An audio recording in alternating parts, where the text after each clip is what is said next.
Não havendo quem queira fazer uso, eu passo a relatar.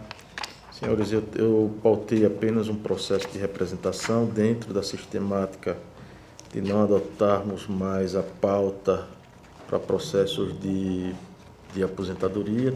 Estamos monocraticamente decidindo pelo registro das aposentadorias, de modo que passo a relatar processo 4992/2018, que é uma representação proposta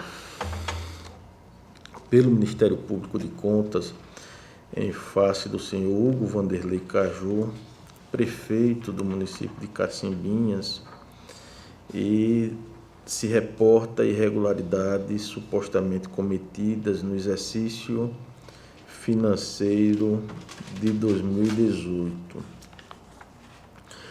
A inicial relata a suposta retenção pelo gestor representado de valores correspondentes a empréstimos consignados dos servidores públicos municipais e veio instruída com cópia de ofícios remetidos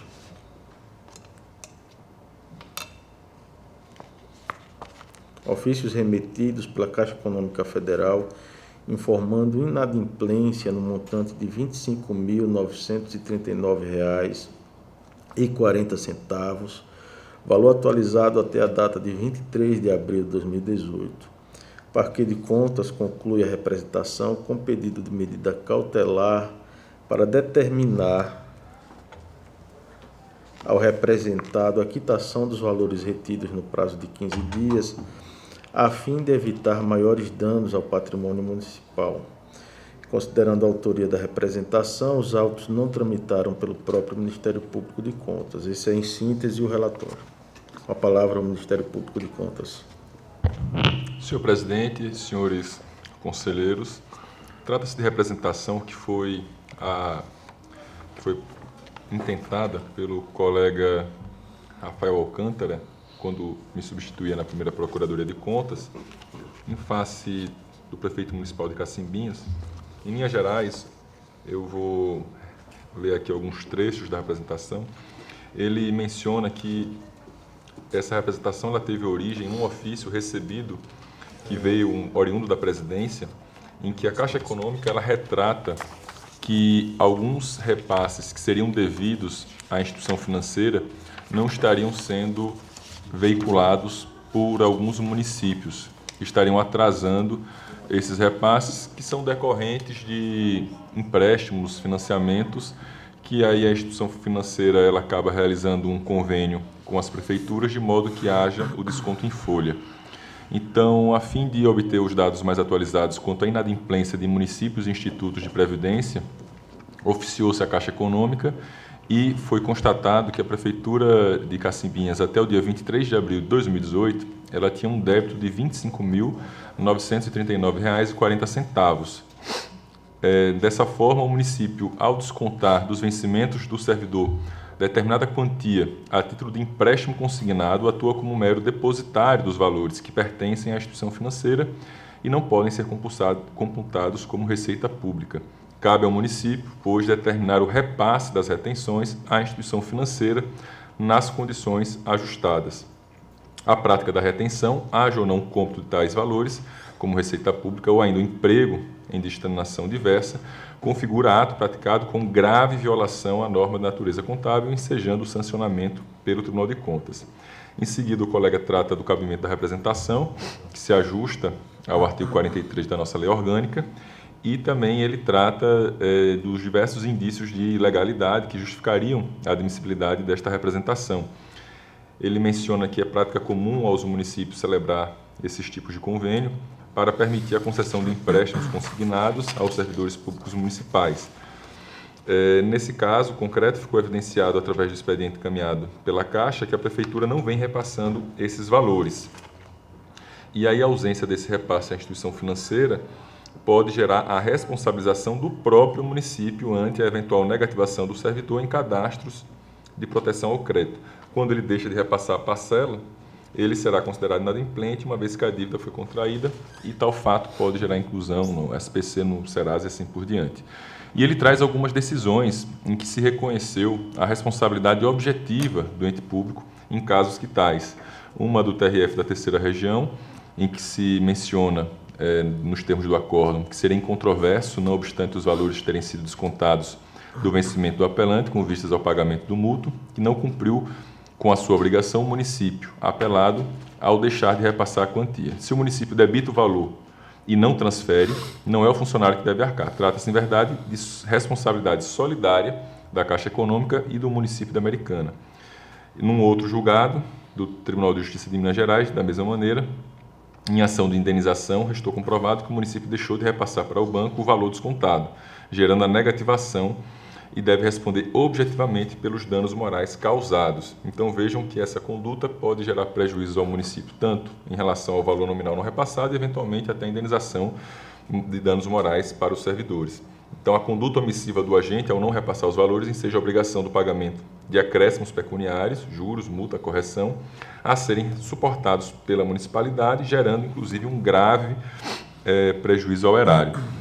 O colega ele faz o enquadramento desse fato no artigo 11, inciso 1 e 2 da Lei de Improbidade, que trata da violação a princípios e especificamente nas condutas de praticar ato que viola a regra de competência e também de retardar ou deixar de praticar indevidamente ato de ofício. Ele também capitula o fato no artigo 312 do Código Penal, logicamente para demonstrar a gravidade, mas não para que seja feita a incidência pelo Tribunal de Contas, mas para demonstrar que a apropriação dessa quantia, desse valor que o município teve posse, isso pode gerar, inclusive, sanções penais. Menciona ainda um julgado do Supremo Tribunal Federal, na ação penal 916, em que menciona que se o acusado, consciente e voluntariamente, se apropria de verbas cuja detenção se dá em razão do cargo que ocupa e as emprega em finalidade diversa, ou seja, não repassa para a instituição financeira, pratica o delito de peculato desvio.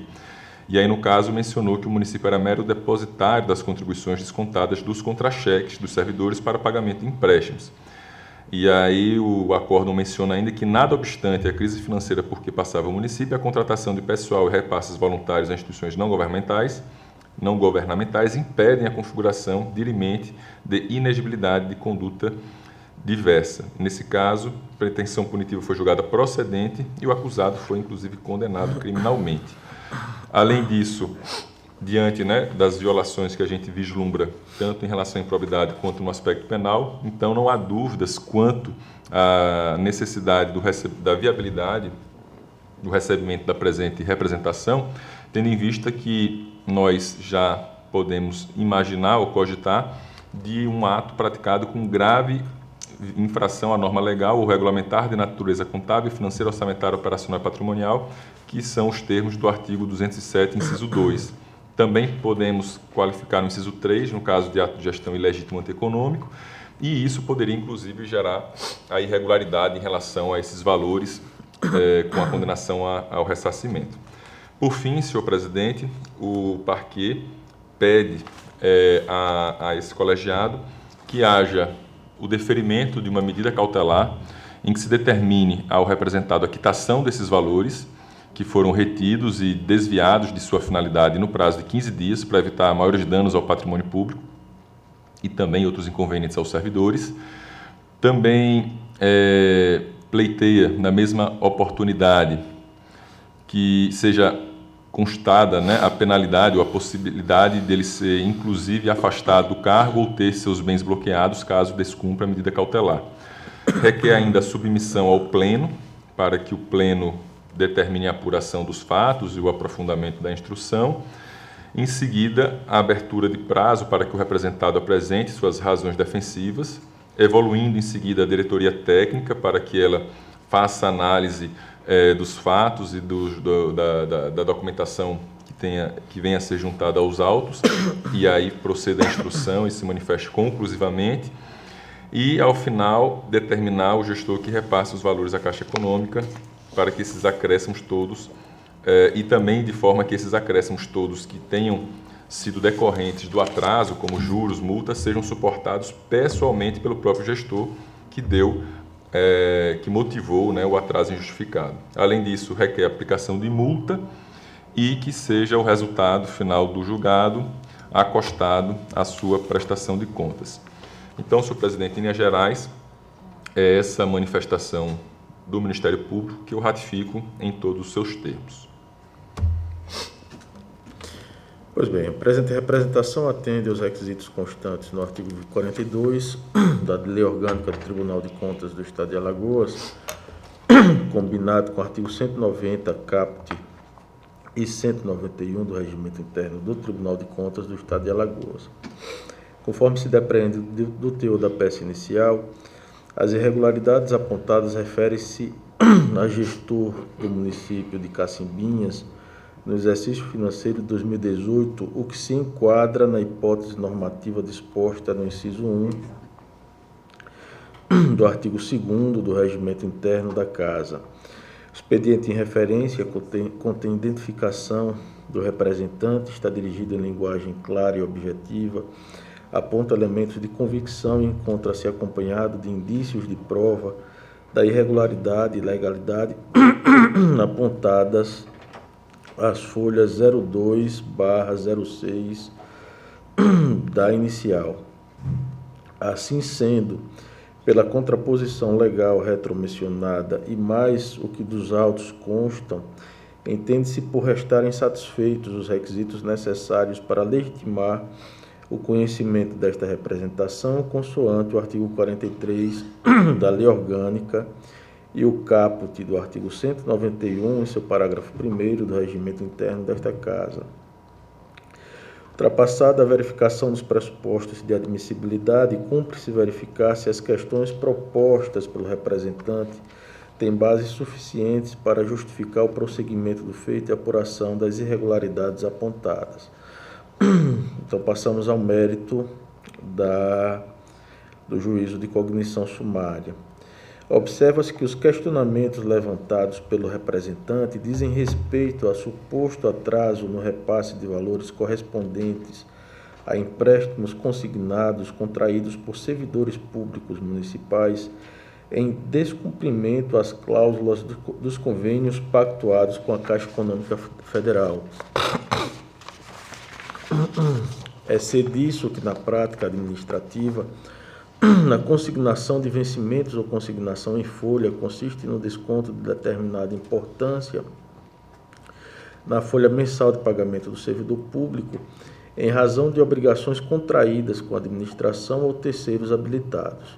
Desse modo, o atraso no repasse dos descontos relativo às operações de empréstimos consignados a instituições financeiras fere os princípios da administração pública, isto porque, enquanto os servidores acreditam que o próprio órgão ao qual estão vinculados repassa para os bancos os valores mensalmente descontados de seus contra-cheques destinados a saldarem os débitos decorrentes de empréstimos contratados, por exemplo, a administração desvia os referidos valores, possivelmente para outras finalidades, por meio de uma apropriação indevida em despesas que devem ser quitadas com recursos públicos.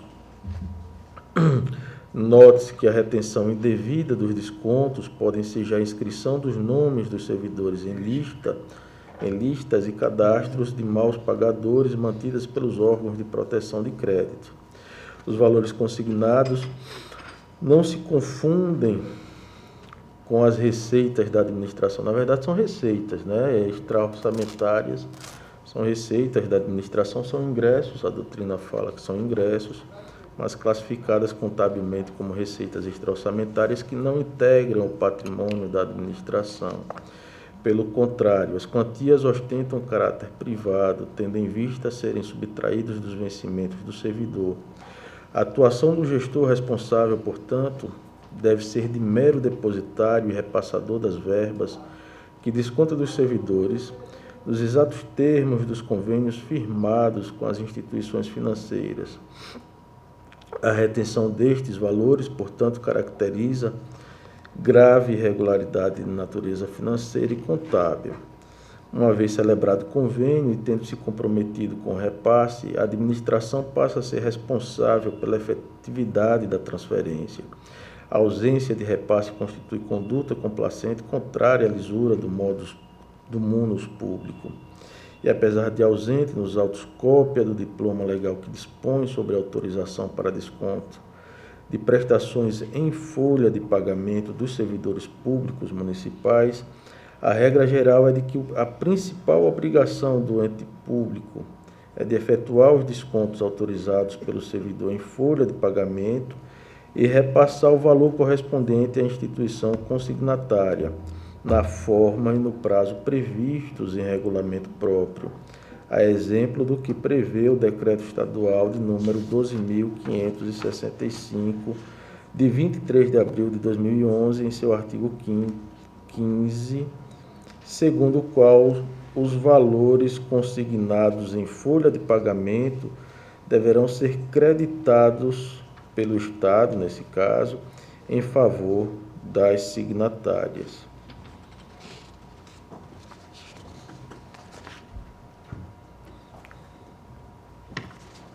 É indiscutível, portanto, o dever do gestor público de determinar o repasse para a instituição consignante e conveniada dos descontos salariais dos servidores que daquela tomaram empréstimos consignados. Os documentos presentes nos autos são mais do que suficientes para comprovar essa inadimplência ou esse atraso do representante e justificar a apuração dos fatos. Quanto a isso, o Tribunal de Contas do Estado de Minas Gerais editou enunciado número 38 com a seguinte redação, eu abro aspas, vou ler apenas o trecho que está em negrito, que está destacado pelo nosso gabinete, que diz o seguinte: o empréstimo com consignação em folha não implica a responsabilidade da Fazenda Pública para com a relação estritamente privada entre o consignatário e o tomador de crédito, no qual impera a autonomia da vontade. A relação entre a administração e os bancos limita-se aos aspectos operacionais e não há corresponsabilidade daquele quanto à dívida, inadimplência ou pendência assumida pelo servidor perante a instituição financeira contratada. Enfim, trazemos também jurisprudência do Tribunal de Contas do Estado de Mato Grosso, que, em análise de contas anuais de gestão do Poder Executivo do município de Porto Estrela, detectou irregularidade da mesma natureza, a qual resultou em aplicação de multas ao gestor à época e expedição de determinação para regularização imediata da situação, conforme trecho do acordo que transcrevemos, e eu peço vênia para dispensar a leitura do mesmo. Portanto, os fatos narrados são graves e podem caracterizar inclusive prática de delito penal ou ainda ato de improbidade administrativa. Entretanto, as repercussões nessas esferas devem ser apuradas pelo Ministério Público Estadual. Passo a análise do pedido de cautelar. De forma bem simplificada, nós invocamos o fator tempo. O processo ficou paralisado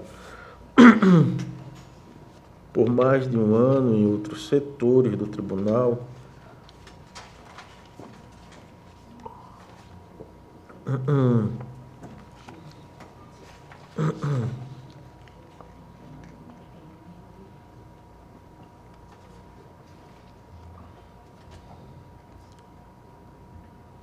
De modo que nós, esse lapso temporal, desde o protocolo do pedido cautelar até o momento atual, implica na impossibilidade de verificação quanto à modificação da situação fática, né?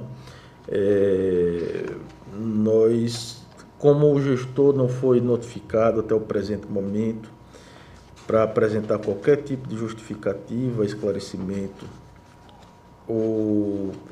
isso pode ter, a situação fática pode ter alterado e, enfim, apesar de haver nos autos elementos suficientes a caracterizar a prática de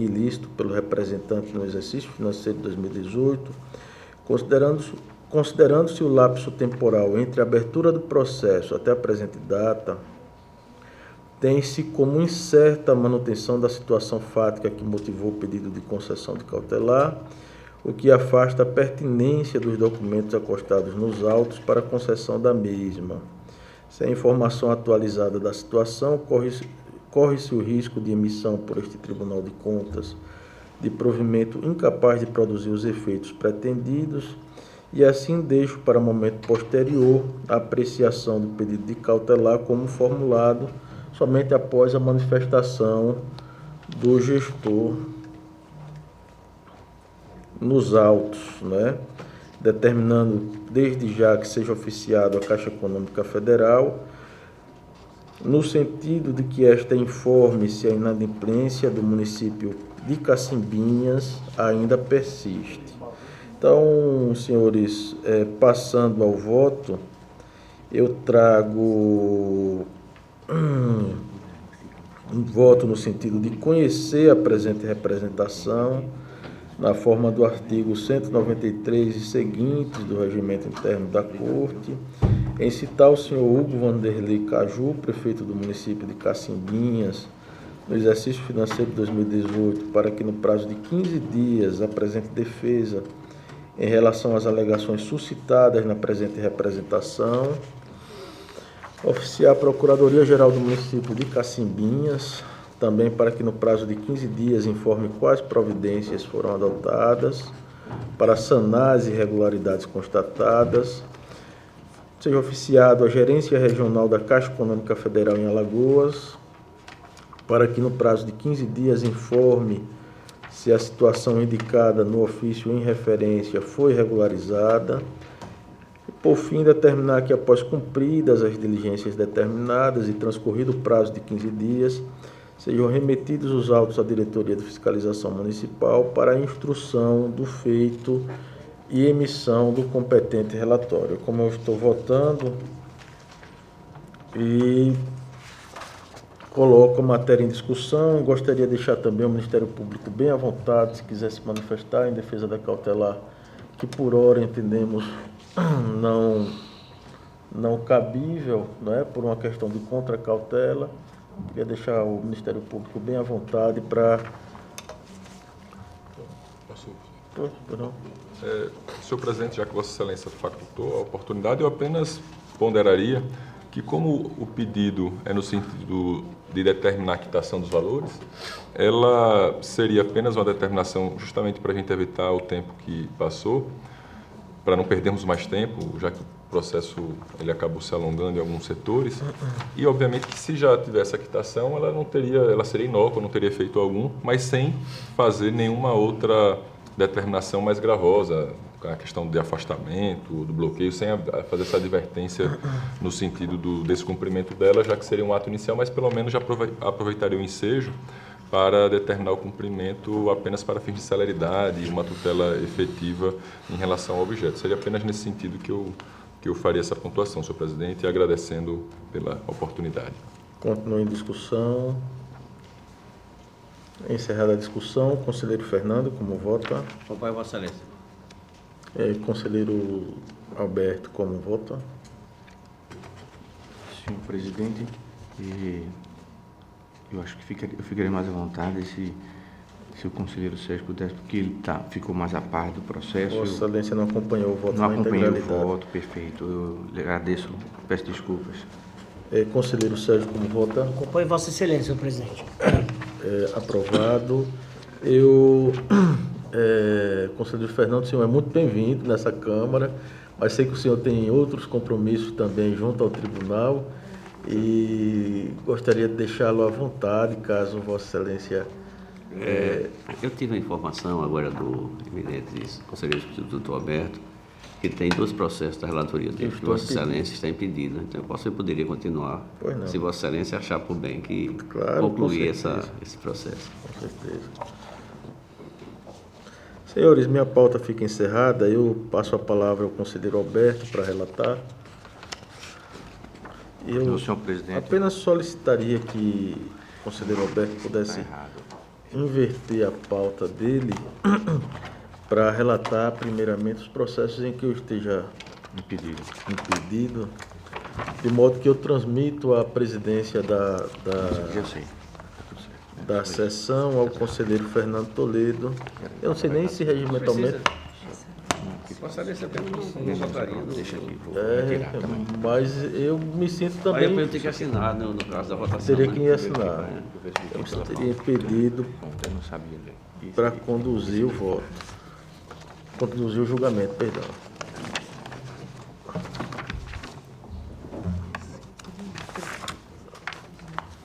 Não, mas ele está aqui na pauta de... Não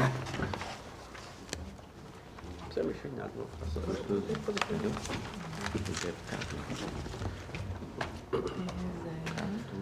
Ele está aqui, ok. Está na pauta de... Tudo bem. Com a palavra, conselheiro substituto, doutor Alberto. Senhor presidente, eu venho relatar, né, os dois únicos processos da pauta de hoje, da minha pauta, que o nosso presidente Rodrigo, conselheiro Rodrigo, está impedido. Trata-se de processo de aplicação de sanção, né, o que nós conhecemos como FUNCONTAS. O primeiro processo é o 1871, de 2015, do gestor da Companhia de Abastecimento de Água e Esgoto Sanitário de Chã Preta, exercício financeiro de 2014, o senhor José Correia Sobrinho, pelo envio intempestivo da segunda remessa do SICAP, exercício financeiro de 2014. Teve parecer do Ministério Público sugerindo não acolhimento, houve defesa, né? O não acolhimento da defesa por ser insubsistente, não conduzir com os fatos. E o processo 7.095 de 2014, gestor do Instituto de Previdência do município de Paulo Jacinto, exercício 2014, senhor José Cristiano Mota da Silva, pelo envio intempestivo da primeira remessa do SICAP, exercício 2014. Também houve defesa e a parecer do Ministério Público no sentido de não acolhimento da defesa pela insubsistência dos argumentos apresentados.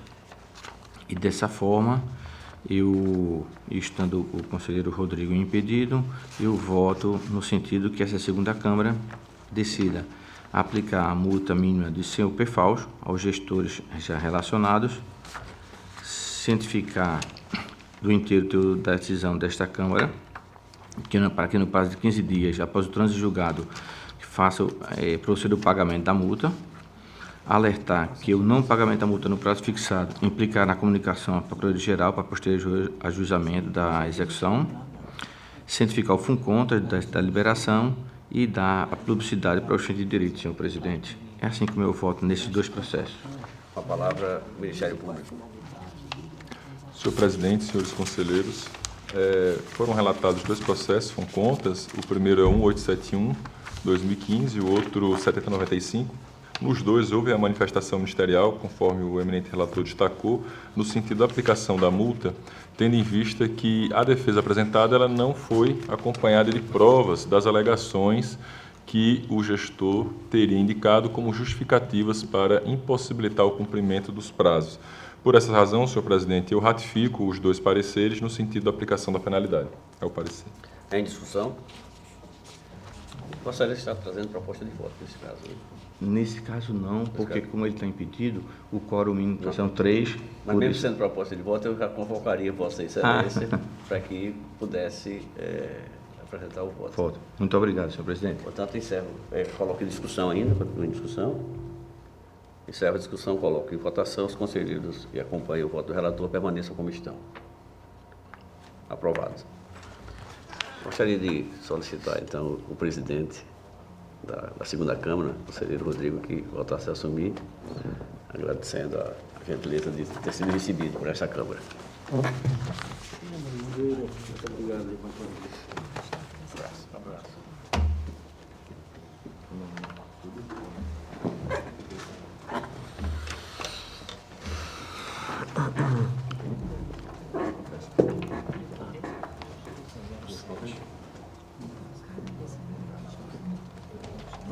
Sim, eu sei. Senhor presidente, então, retornando aos trabalhos, há dois processos que após uma análise minuciosa aqui na reta final para a Câmara, percebi que precisam realizar alguns ajustes, algumas diligências, para que traga ele pronto para a deliberação desta Câmara. E eu peço a retirada de pauta dos processos 15783 de 2013 e do processo 1347 de 2019. Para melhor análise depois. E continuo relatando, passo a relatar processos relativos à reserva remunerada. E como já de praxe, nesta corte, passaria a fazê-los em lista. E o primeiro processo é o 14.970 de 2016, o interessado, o senhor Caxinoar Tenório Cavalcante, terceiro sargento. Processo 1542 de 2016, interessado, o senhor Elson Lins Feitosa, terceiro sargento.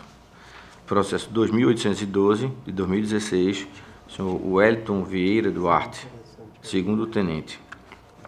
Processo 8000 de 2016, o interessado, o senhor Genival de Farias, terceiro sargento. Processo 8090 de 2016, o interessado, o senhor Edilson Lins do Rego, primeiro sargento. Processo 1559 de 2017, a senhora Ivana de Oliveira Silva, primeiro sargento. Processo 9552 de 2016, o senhor João Carlos de Vasconcelos Silva, segundo sargento. Processo 1562 de 2017, o senhor Severino Gomes da Costa, subtenente PM. Processo 1560 de 2017, o senhor Mércio Alberto de Oliveira Santos, subtenente. Processo 1202 de 2016, o senhor José Carlos Simão dos Santos, primeiro sargento. Processo 8422 de 2016, o senhor Carlos Alberto Gomes do Nascimento, primeiro sargento. Todos os processos foram instruídos com a documentação dispensável e atenderam aos requisitos legais e regulamentares.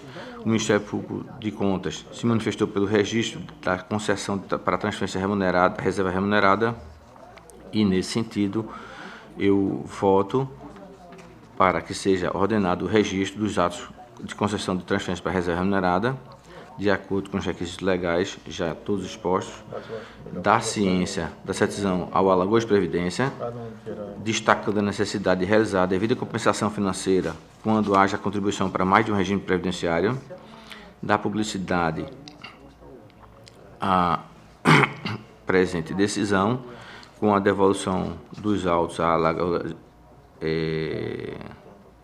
Alagoas Previdência. É assim como eu voto, senhor presidente, nesses processos. Com a palavra o Ministério Público. Senhor presidente, senhores conselheiros, eu estou apenas terminando de analisar aqui a lista dos processos que foram relatados e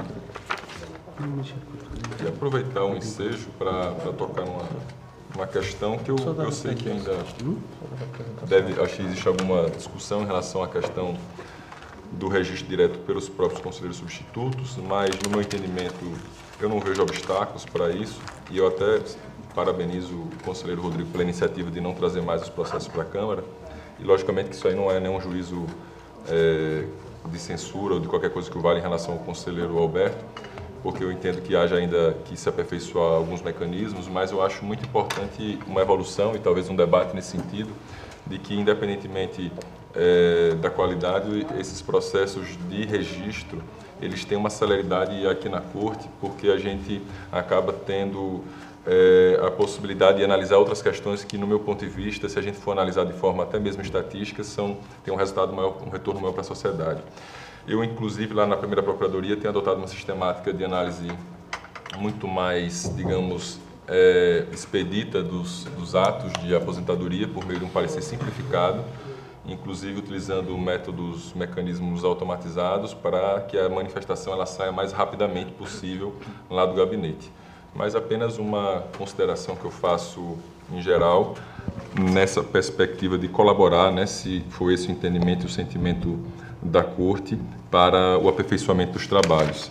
No mais, senhor presidente, em relação aos processos que foram relatados pelo conselheiro Alberto, eu reitero as manifestações havidas nos respectivos processos no sentido do respectivo registro dos atos submetidos à análise do colegiado. Eu parecer, senhor presidente. Eu coloco em discussão, também eu vou na linha colocada pelo doutor Ricardo, pelo Ministério Público. Acho importante que a gente sempre esteja disposto a repensar, rever a forma de atuação das câmaras, e se a gente for fazer olhar um pouco para trás, a gente vê o quanto ela mudou, o quanto o plenário mudou e o quanto tem que mudar também para que possamos avançar e trazer resultados mais efetivos e no atacado para o exercício do controle externo.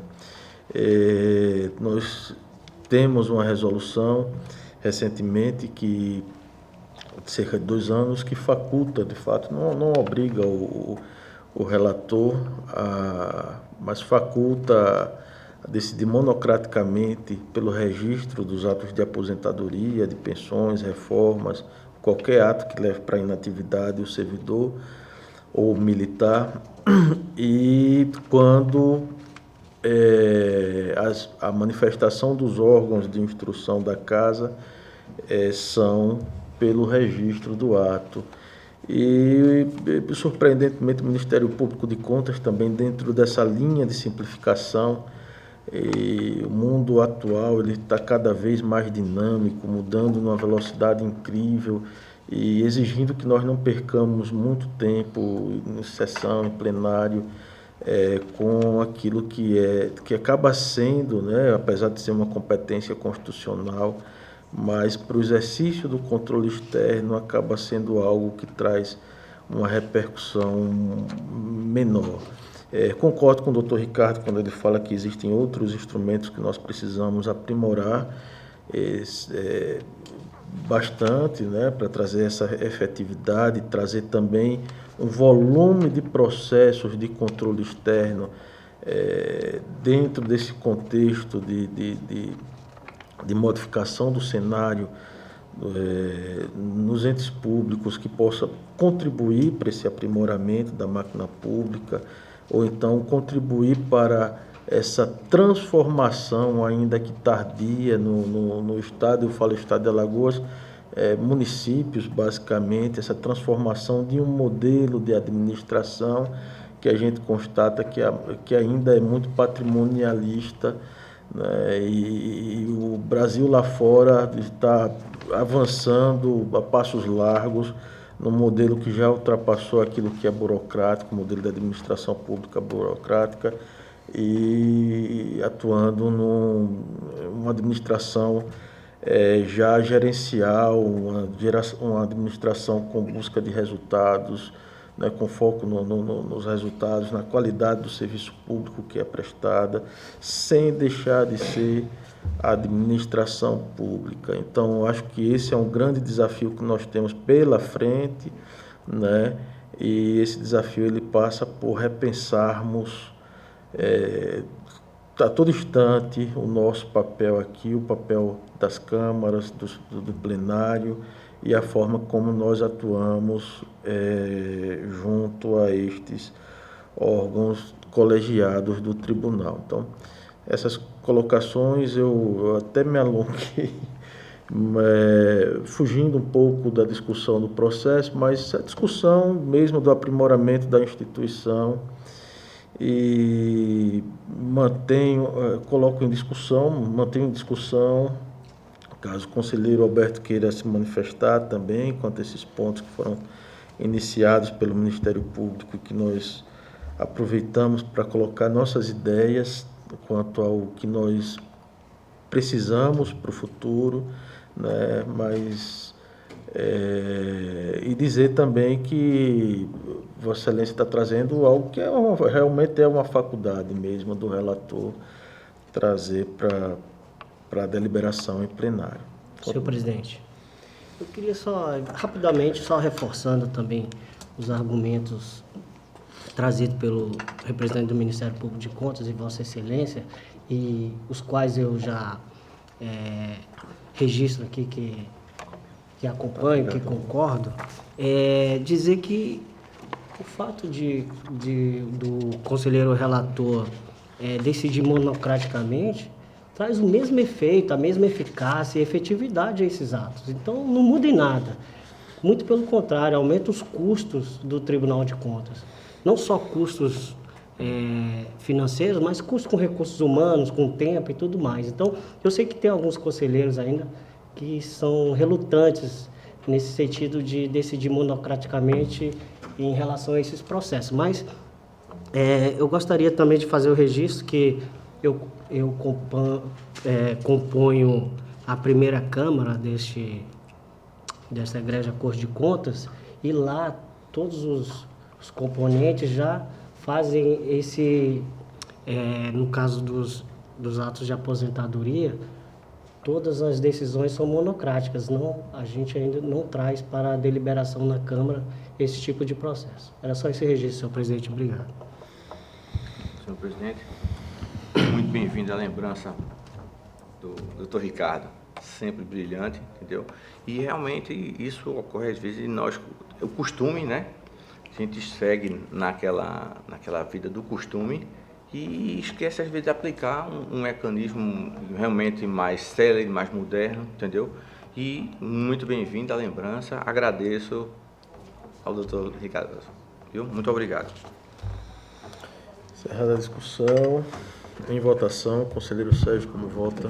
Acompanho o relator, senhor presidente. Também acompanho o relator, aprovados.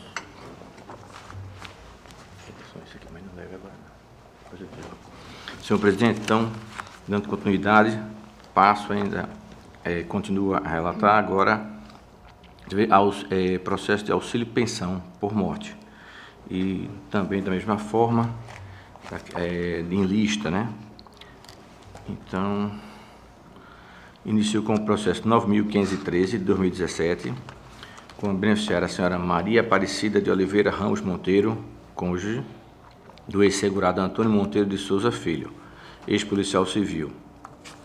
Processo 5.095 de 19, interessada beneficiária a senhora Marieta Lins Albuquerque Costa, ex-segurado seu Valdemar Costa e Silva, ele foi servidor da Secretaria da Fazenda. Processo 1901 de 2016, senhora Maria de Lourdes, beneficiária a senhora Maria de Lourdes de Araújo Pinheiro, do ex-segurado Uiberon Pinheiro da Silva, ex-servidor da Secretaria de Defesa Social. Processo 1103 de 2015, a beneficiária a senhora Clara Liz Cavalcante dos Santos, filha menor, do ex-segurado Fernando Henrique Vieira dos Santos, ex-policial civil. Processo 2376 de 2016, senhora Elaine Ferreira da Silva, o ex-segurado senhor José Bezerra da Silva, ex-servidor da Secretaria de Defesa Social. Processo 646 de 2017, beneficiária a senhora Roseli Soares Santos, cônjuge, senhora Yasmin Soares Santos, filha menor, do ex-segurado senhor Luiz Carlos de Souza de Oliveira Santos, ex-policial civil. Processo 12.798 de 2013, senhora Maria José Silva Santos, cônjuge, e do ex-segurado Antônio Fernandes da Silva. Foi servidor deste Tribunal de Contas, senhor presidente. Processo 1050 de 2018, beneficiária a senhora Iracilda Matias de Melo, do ex-segurado Givanildo Pereira de Melo, ex-policial civil. Processo 9.499 de 2017, senhora Quitéria Vitor França, do ex-segurado Mário Luiz França da Silva, ex-policial civil. Processo 4.539 de 2013, senhor Júlio Augusto Cabral Procópio Silva, filho menor, do ex-segurado Juarez Procópio Silva, também ex-servidor desta Corte de Contas. Processo 16.858 de 2018, senhora Laiane Brito Alcântara de Oliveira, filha menor, do ex-segurado senhor Nilson Costa Alcântara de Oliveira, ex-policial civil. Processo 10.103 de 2016, beneficiária a senhora Iete Costa de Melo Xavier, cônjuge, do ex-segurado senhor Cícero Xavier da Silva, ex-policial militar. Processo 10.166 de 2016, beneficiário senhor José Silva Sobral, filho menor do ex-segurado senhor José Teixeira de Siqueira, ex-policial militar. Processo 15.806 de 2017, beneficiário senhor Alex dos Santos, ex-segurado Otacílio dos Santos, ex-servidor do Alagoas Previdência. Processo 11.289 de 2016, beneficiário senhor Caio Vinícius de Oliveira Veloso, ex-segurado senhor José Veloso Ribeiro, ex-servidor do Alagoas Previdência. Em todos esses processos, houve a instrução regulamentar e atender os requisitos legais. O Ministério Público de Contas manifestou-se pelo registro dos atos de concessão de pensão, ora relatados, e desta forma eu voto no sentido que esta Câmara decida registrar os respectivos atos de pensão, cientificar o gestor do Alagoas Previdência, assim como os órgãos de origem sobre o teor da deliberação, remeter os autos à Alagoas Previdência para a guarda dos documentos e dar publicidade para os fins de direito, senhor presidente. É assim como eu voto nesses processos. Com a palavra do Ministério Público.